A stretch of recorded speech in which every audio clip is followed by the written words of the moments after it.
6 മാസത്തിലധികമായി ആംബുലൻസുകളുടെ അറ്റകുറ്റപ്പണികൾ നടന്നിട്ട് മിക്ക ആംബുലൻസുകളുടെയും ടയറുകൾ തേഞ്ഞില്ലാതായവ. Side light, alarm, siren, wiper എന്നിവ കേടായത്. വൈപ്പർ കേടായതുമൂലം മഴ പെയ്താൽ ആംബുലൻസ് ഷെഡിൽ കിടക്കും. ഇതാണ് ഇപ്പോൾ 108 എമർജൻസി മെഡിക്കൽ സർവീസിന്റെ അവസ്ഥ. കഴിഞ്ഞ ദിവസം ബ്രേക്ക് കേടായി ആംബുലൻസ് അപകടത്തിൽപ്പെട്ടു. അധികൃതരുടെ നിർബന്ധത്തെ തുടർന്ന് ആംബുലൻസ് സർവീസ് നടത്തി. അതിനിടെ ആംബുലൻസ് യൂണിവേഴ്സിറ്റി കോളേജിനടുത്ത് വെച്ച് KSRTCയിൽ ഇടിച്ചു. വണ്ടി വിളിച്ചപ്പോൾ വണ്ടിയില്ല, വേറെ വണ്ടിയില്ല. എന്നിട്ട് നമ്മൾ നിർബന്ധിച്ചു ആ വണ്ടി കേസ് വരെ ഞങ്ങൾ വന്നു. പേഷ്യൻ്റ് സീരിയസ് ആയിരുന്നു. ആ കേസ് വരെ MCH വന്ന് പോവാണ്. ഇന്നലെ ബ്രേക്ക് ഇല്ലാന്ന് പറഞ്ഞ വണ്ടിയാണ്. വണ്ടി ഇടിക്കുന്നുണ്ടാവില്ല.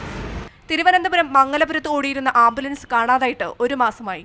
കേടായവയുടെ അറ്റകുറ്റപ്പണികൾ നടത്താതെ പലയിടത്തേക്കായി ആംബുലൻസുകൾ മാറ്റിക്കൊണ്ടിരിക്കുകയാണ്. ആറ്റിങ്ങൽ വർക്ക്ഷോപ്പിന് മുന്നിലുള്ള ആംബുലൻസിൽ AC-യുടെ അറ്റകുറ്റപ്പണിക്ക് 6000 രൂപ ചെലവ് വരുന്നതിനാൽ എന്ന് പണി നടത്തുമെന്നറിയില്ല. വർക്കല താലൂക്ക് ആശുപത്രിയിലെ ആംബുലൻസിന്റെ നിലഭാഗം കേടായിട്ട് ദിവസങ്ങൾ കഴിഞ്ഞു. ആലപ്പുഴ ജില്ലയിലെ നൂറനാടിൽ ഡീസൽ ചോർച്ചയുള്ള ആംബുലൻസാണ് ഓടുന്നത്. ആലപ്പുഴയിൽ ഇന്ന് മരുന്നുകളില്ലാതെയാണ് ആംബുലൻസ് സർവീസ് നടത്തുന്നത്. നിരത്തിലിറങ്ങുന്ന ആംബുലൻസുകളുടെ ഫിറ്റ്നസ് പരിശോധനയൊന്നും നടന്നിട്ടില്ല. പൊതുജനങ്ങൾക്കായി സർക്കാർ നൽകിയ 108 ആംബുലൻസുകളുടെ ഫിറ്റ്നസ് ഇതാണ്. പല വണ്ടികളും മാസങ്ങളായി സർവീസ് നടത്തിയിട്ട്. ക്യാമറാമാൻ റോബിനോടൊപ്പം സഫീറ മടത്തിലകത്ത്, മീഡിയ 1.